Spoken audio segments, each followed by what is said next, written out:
Today we'll be talking about the sole proprietorship.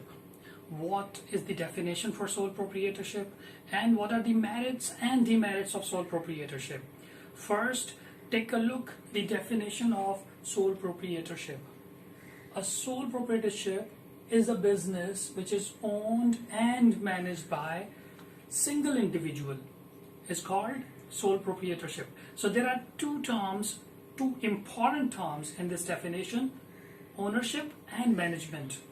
So any sort of business which is owned and managed by only one individual, that is considered as sole proprietorship. Fine, that individual, suppose I have started a business as a sole trader, so now I'm the owner of the business and simultaneously I'll be managing the business.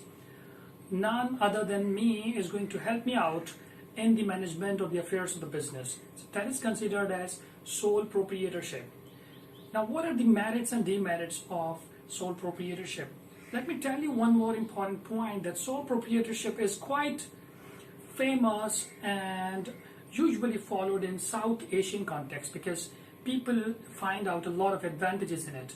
So first we'll take a look for advantages of sole proprietorship, and right after that we'll go for disadvantages. So to take a look, advantages or merits of sole proprietorship. The first one is easy and quick setup. As we know that for sole proprietorship, you need not to go and get it registered, or you need not to follow any sort of legal formalities. So it's quite easy and it's quick. Whenever you want, wherever you want, you can go and straight away start this business. Nobody is there to ask you or stop you from government authorities or from any other officials that you cannot set up, you cannot start this business. No, it's easy and quick to set up this business. The second advantage is no legal formalities. Simple. Suppose if you are going for the registration of partnership business, even that is also an optional, or that is also, it totally lies on the choice of the owner, but you need to follow Partnership Act 1932. But if you are going for the joint stock company, you'll have to follow Companies Ordinance 1994. But here, as a sole trader or the sole proprietorship business, you need not to follow any sort of legal formalities. So it's easy. Third one, small capital and expenditures. As we know that it's quite easy. If you have small capital, you do not have enough amount, you do not have millions and billions of the dollars, you can start this business. Fine. So you have the choice. If you have limited amount of the capital, you can simply go and start. There are various examples which are available in front of us, which the businesses which were started with the small capital, and expenditures are also less, because suppose you are starting a small retail store or retail shop.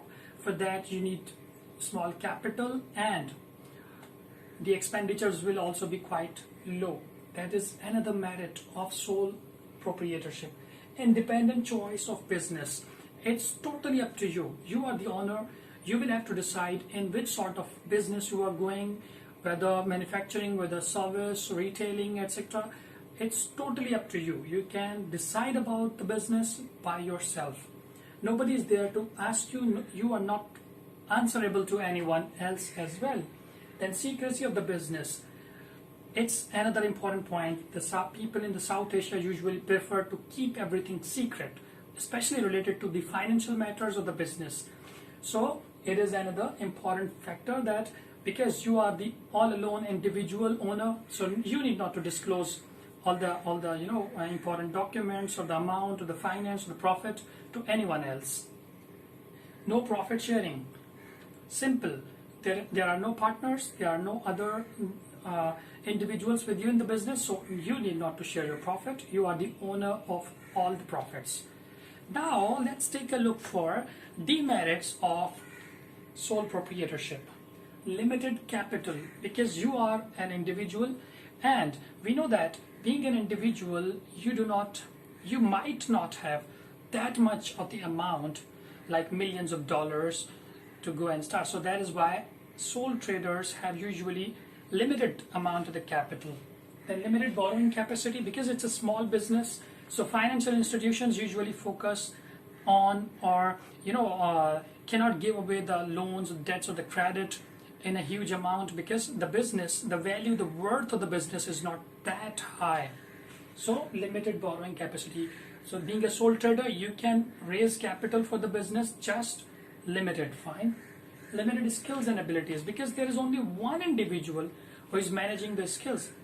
As it is said that two are better than the one, it means more than one minds create synergy, but here that is not the case. So one individual has got limited skills and abilities.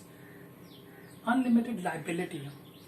Unlimited liability is quite simple. You can refer back to the previous video of introduction to the joint stock company, in which I talked about limited and unlimited liability. Unlimited liability means, suppose I am a sole trader, I've invested my amount and I went to the bank or the financial institution for the loan. Now, after a certain period of time, I was unable to pay back the loan. Then my personal properties will also be sold to pay back the loan. Then lack of continuity. So it totally depends on the sole trader. Sole trader anytime can go and close it, but here in this point it is being discussed that the life of individual is also limited. If someone dies, that business cannot continue for the long run. Then inability to avail economies of large scale. As we know that huge businesses or big businesses are going to get economies of scale. Economy of scale is actually the reduction in the average costs. When you go buy the raw materials or you go buy the different stuff for the business, you get discounts, you get different sort of leverages. But in sole trader, you are going to buy or purchase in limited amount, limited quantity, so you won't be able to get that much of the discount or economy of scale. You won't get benefit of this. So dear friends, I hope you understand sole proprietorship, its merits and demerits.